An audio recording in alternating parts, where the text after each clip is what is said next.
The first grave I dug by myself was empty the next morning. Not disturbed, not collapsed, just gone. The coffin, the flowers, even the fresh dirt had vanished like the burial had never happened. I thought I'd made some impossible mistake, until my supervisor quietly told me, "Don't ask questions when a family pays in cash." I wish he'd never said that. This happened 4 years ago when I worked for a private cemetery in the Midwest. I wasn't a funeral director. I wasn't involved with embalming or paperwork. I was just part of the grounds crew. My job was simple. Prepare burial sites, lower caskets, fill graves, mow grass, go home. Most days were predictable. Families cried, we stayed respectful. Everything followed a schedule. Then one funeral changed everything. The deceased was listed as a man in his late 60s. There wasn't an obituary, no church service, no procession. Just a black hearse and 3 people wearing expensive suits. No one cried. No one even looked at the casket.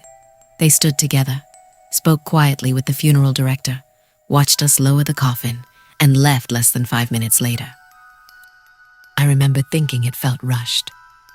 My co-worker, Luis, whispered, "Fastest funeral I've ever seen." We laughed about it.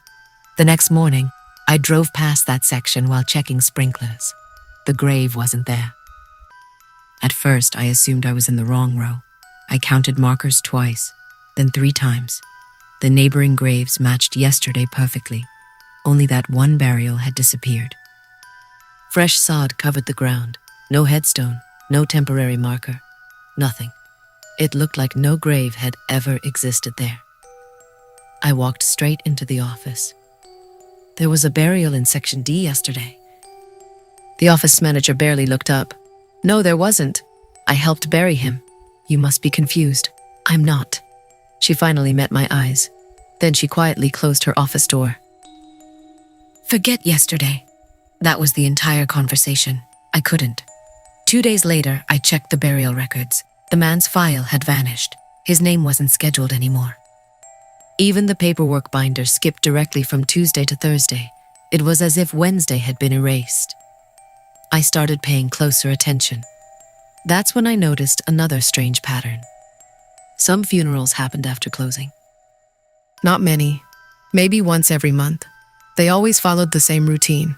No public obituary, very few attendees, cash payment, private security instead of grieving relatives. And every single time, the grave disappeared within 24 hours. I asked Luis if he'd noticed. He immediately shook his head.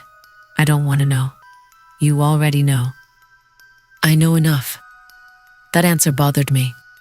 A week later, I stayed late pretending to repair irrigation lines. Around 7:30, after the gates had been locked, headlights entered through the employee entrance, not a hearse. A plain black cargo van. 4 men unloaded a casket. No flowers, no minister, no family, just business. Our supervisor personally met them. I hid behind a maintenance shed where I could watch without being seen. Instead of using the prepared grave, they rolled the casket toward the cemetery's oldest mausoleum. It hadn't accepted burials in years because the foundation was unsafe. I knew because I'd helped install warning signs around it. One of the men unlocked the heavy metal doors. The casket disappeared inside. 20 minutes later, the same men came out. Without it. The doors closed again. Everyone left. I waited another hour before walking over. The lock looked untouched. I tried the handle anyway. Locked. The next morning, curiosity got the better of me.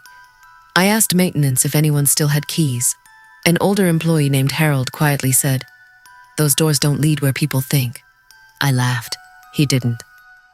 "What does that mean?" "You'll find another job if you're smart." That afternoon, I borrowed the master key ring while replacing broken padlocks around the property. The mausoleum key was still there. So someone had lied. Near sunset, I unlocked the door. The smell surprised me. Not decay, fresh concrete. Inside were rows of old burial chambers covered in dust. Nothing unusual.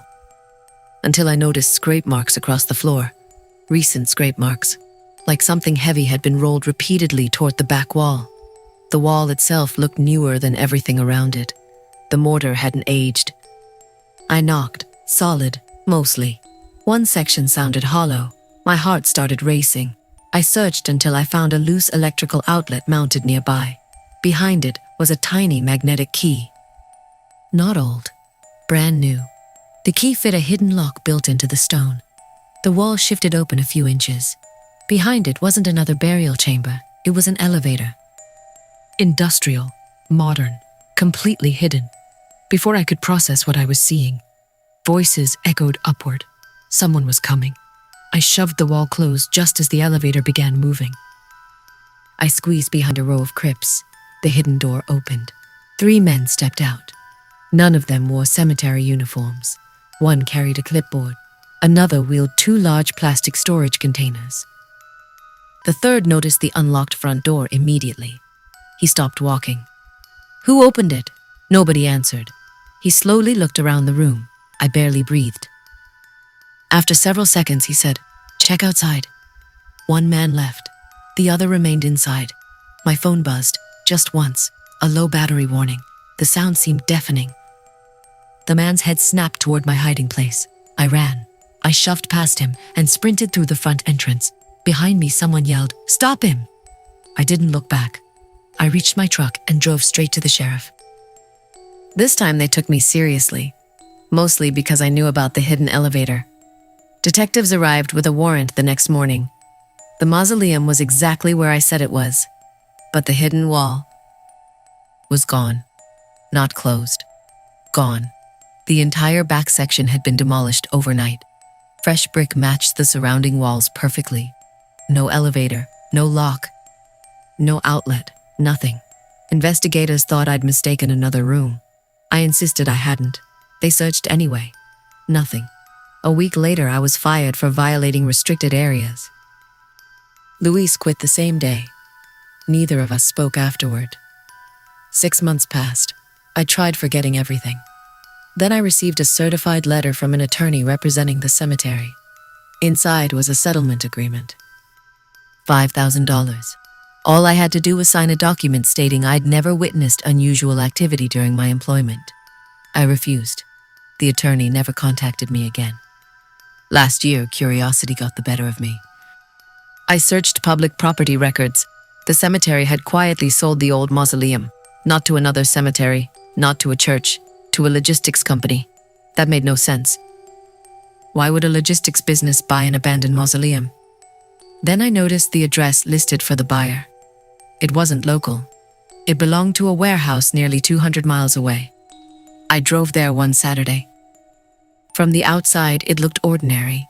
Shipping trucks, loading docks, security cameras. As I turned around to leave, I noticed something parked beside the building. An old cemetery lowering device. The exact hydraulic machine we'd used to lower caskets into graves. Same faded serial number. Same dent on one corner where I'd accidentally backed it into a fence. The machine had never been sold.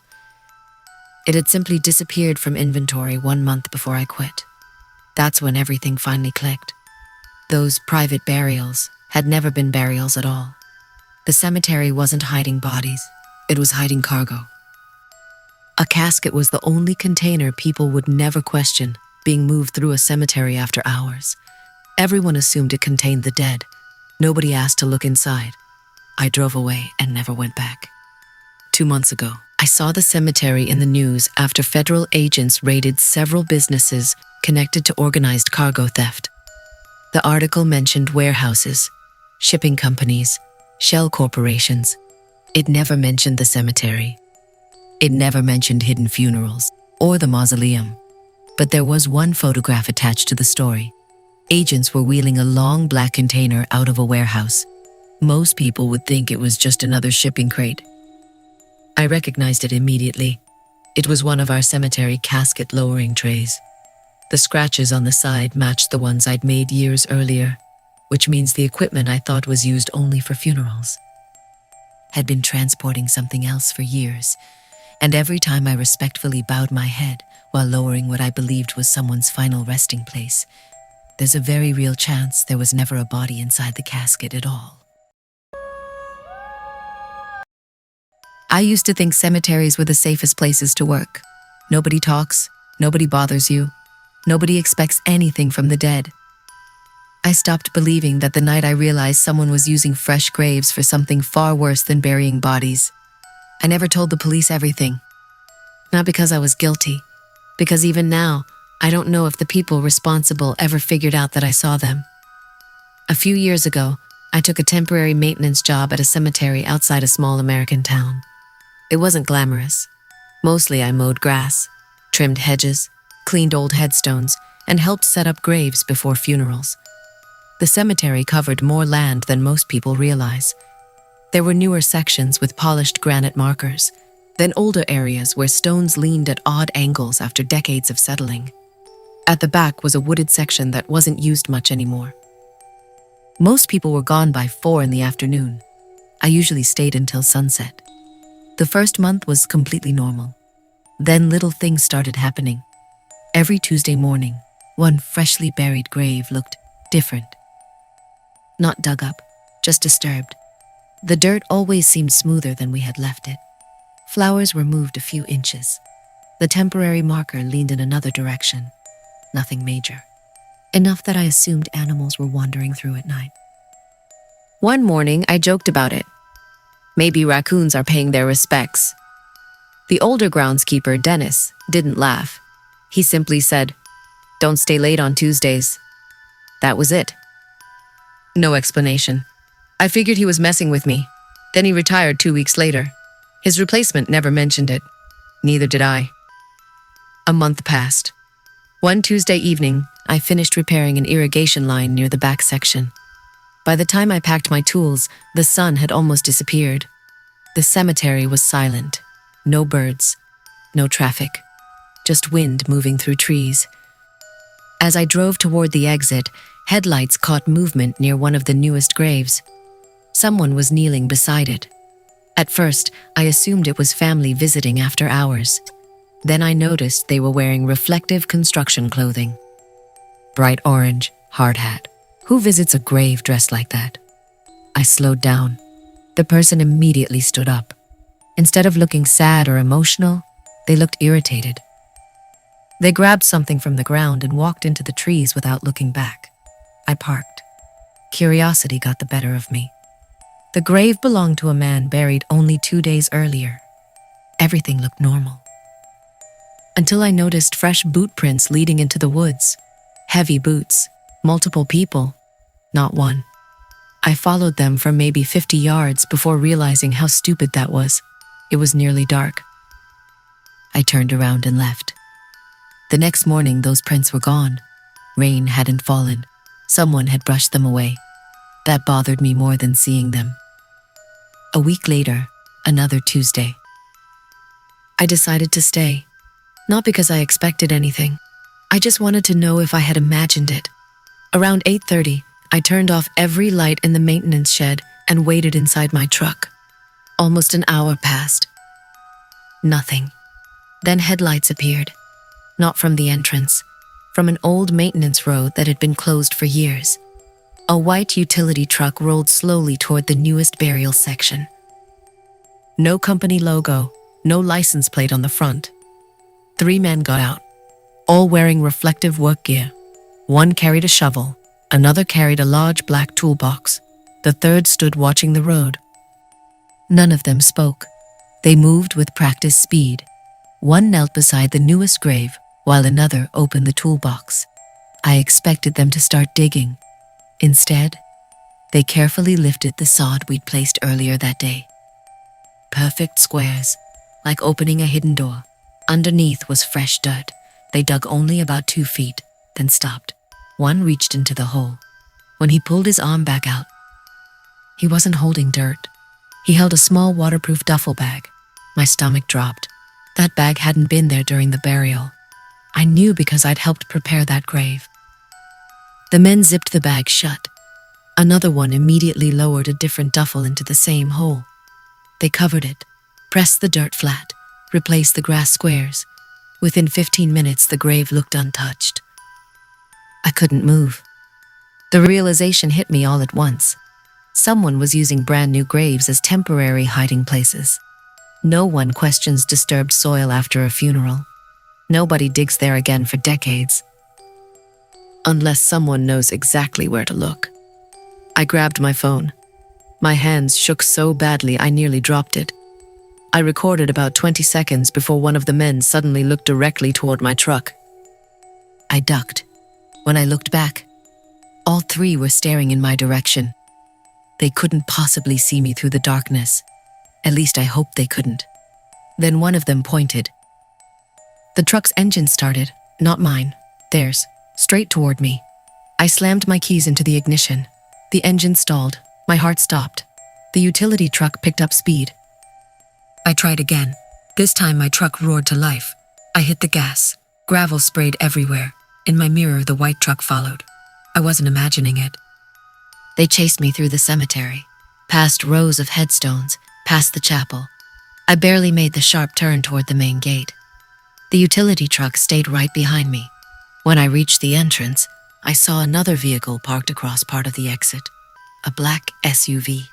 Its lights were off. Someone had planned for this. I swerved onto the grass instead of the driveway. My truck bounced over a curb and crashed through a decorative chain fence. Metal snapped underneath me. I reached the highway. The utility truck stopped at the cemetery entrance. It never followed onto the road. I drove straight to the sheriff's office. They listened, took my statement, sent deputies back with me. The cemetery was empty. No utility truck, no tire tracks, nothing. Even the damaged grass around the grave looked perfect. The sheriff wasn't rude, but I could tell he thought I'd misunderstood what I'd seen. Until I showed him the video. It wasn't great quality, dark, shaky. But you could clearly see 3 men lifting something from the grave. That changed everything. The cemetery was closed for 2 days. Federal investigators eventually arrived. Nobody told us why. Rumors spread anyway. Drug trafficking, weapons, money laundering, nobody knew. When we reopened, the grave I'd seen had quietly been moved to another section. No explanation. Dennis, the retired groundskeeper, called me a week later. I heard you stayed on a Tuesday. I asked why he warned me. There was a long silence. Finally, he said, "Because I saw them too. Why didn't you tell anyone?" I did. What happened? They searched, and they found nothing. So why retire? Another pause. They knew I'd reported them. Before I could ask another question, he hung up. 3 months later, I received a padded envelope with no return address.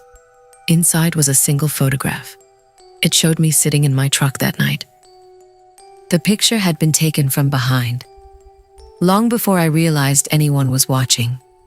Written across the back were only 6 words. "You left before your turn came." I gave the photograph to investigators immediately. They couldn't trace it. No fingerprints, no DNA, nothing. I quit the cemetery that same week. A year later, I searched online out of curiosity. The cemetery had hired another maintenance worker after I left. He lasted less than 6 months. His family reported him missing after he failed to come home from work one Tuesday evening. His truck was found locked inside the cemetery maintenance garage. His phone, his wallet, his keys were all sitting neatly on the driver's seat. He has never been found. Every Tuesday, I still think about that photograph, not because of the threat, because of the angle it was taken from. For months, I assumed someone had been hiding in the trees behind my truck. Then I looked at the picture again. The height was wrong. The photographer wasn't standing on the ground. They had taken it from inside the raised bucket of the cemetery's maintenance lift. The same lift I had parked beside before sunset, which means someone had climbed into it and waited above me, watching in complete silence, long before those 3 men ever arrived.